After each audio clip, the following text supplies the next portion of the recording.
7:37 on Nashville's Morning News. Hey, everybody. Brian Wilson here with more news and information you can use. You know, a lot of people say to me, why have they given up on the email investigation surrounding Hillary Clinton?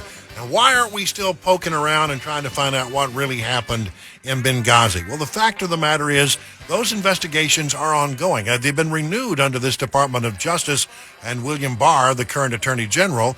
And there's an organization out there that has never given up on it. I mean, these folks, as I like to say, are like a dog with a bone. They are not going to give up.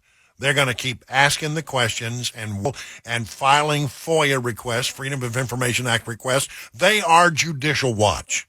And the president of Judicial Watch, Tom Fitton, is on the line right now. And Tom, I saw the press release you put out yesterday, and I said, now this is very interesting stuff. Good morning to you, first of all.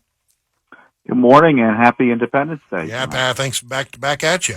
I want you to tell me about a guy named John Hackett. Who is John Hackett, and why is he important to the whole process of trying to understand what happened with Hillary Clinton's email server and what happened during Benghazi? Well, he was a top records official in the State Department. So if you're asking for records, he's one of those people who have been involved in the process of responding to not only Judicial Watch, but other requests for information. And he was one of several witnesses we've been able to pose, because not only do the American people have questions about the Clinton email scandal, but a federal judge does. So he says you can bring in people and question them under ooth. Yeah, and let's understand, it would be hard to get this guy otherwise to testify without a court order, right? Oh, yeah. An unusual court order, which is what happened, because that's how egregious the Clinton email issue was, that courts allowed us to question senior people like he is.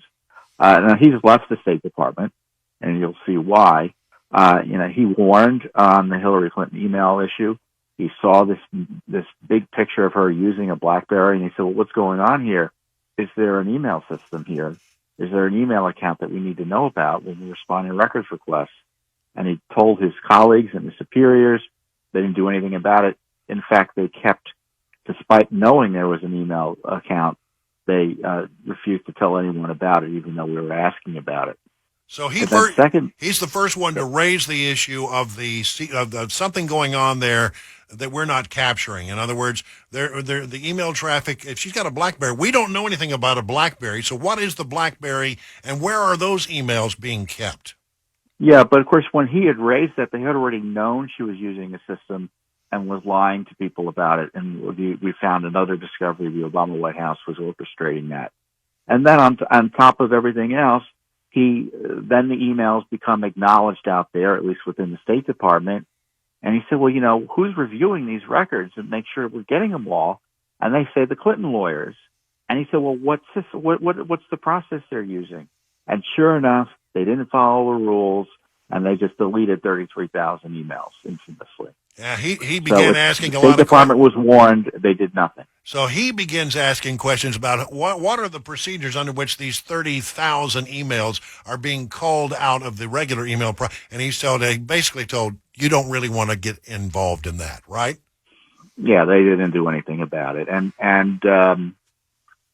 then this is probably the most concerning, because there's a lot of concerning issues here.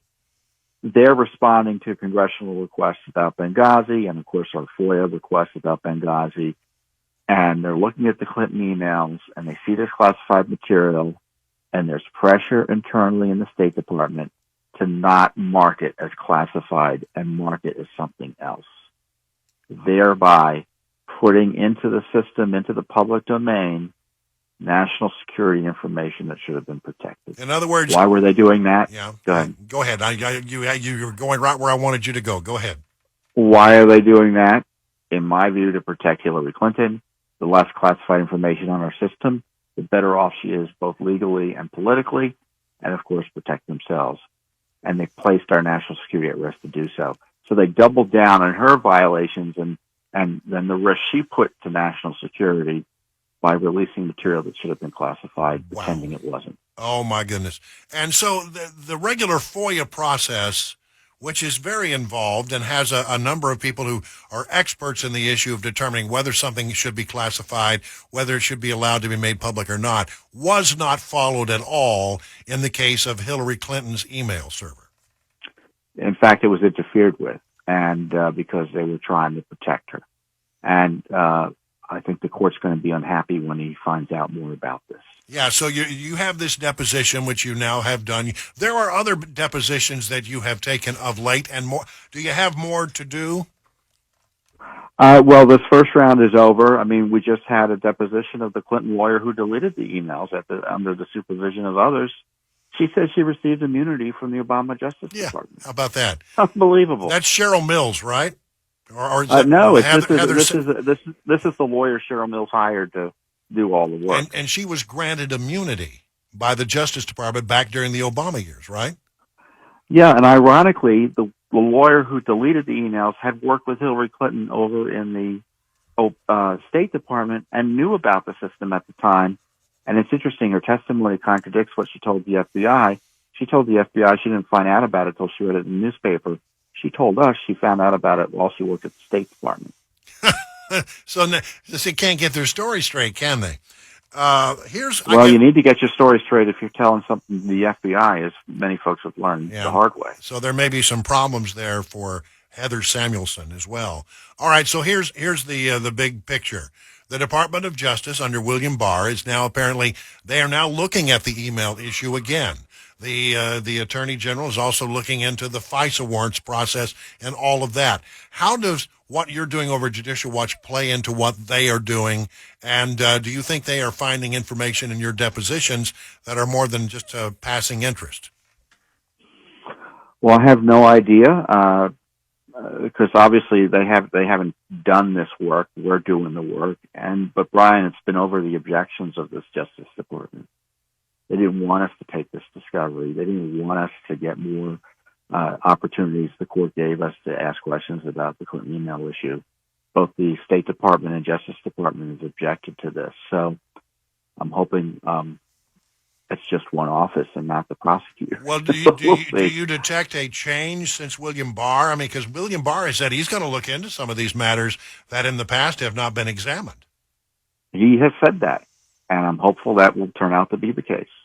So in the meantime, we're going to do our own thing because we just can't rely on them. Well, exactly. And if it weren't for you, we wouldn't know about a lot of this stuff. Thank goodness that you're out there doing it. What is the next big shoe to drop in your estimation? Well, the question is, are we going to get more information? Are we going to be allowed to question more witnesses? Because we've learned more about the broad nature of the cover-up, and they're more senior officials at the State Department we may have to question, including lawyers.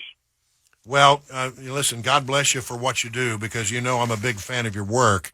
And if it weren't for Judicial Watch, there are a lot of things that happen in Washington we would never know about. But I think you're going to get to the bottom of this Hillary email server. And perhaps one day in the not too distant future, we'll get the answers about exactly what was going on with Benghazi and all of that. We haven't given up. No, it's an important issue. We haven't forgotten about it, that's for sure. All right. Tom Fitton, the president of Judicial Watch, thank you so much for joining us here on Nashville's Morning News. Have a great 4th. You too. Thanks, Brian. All right.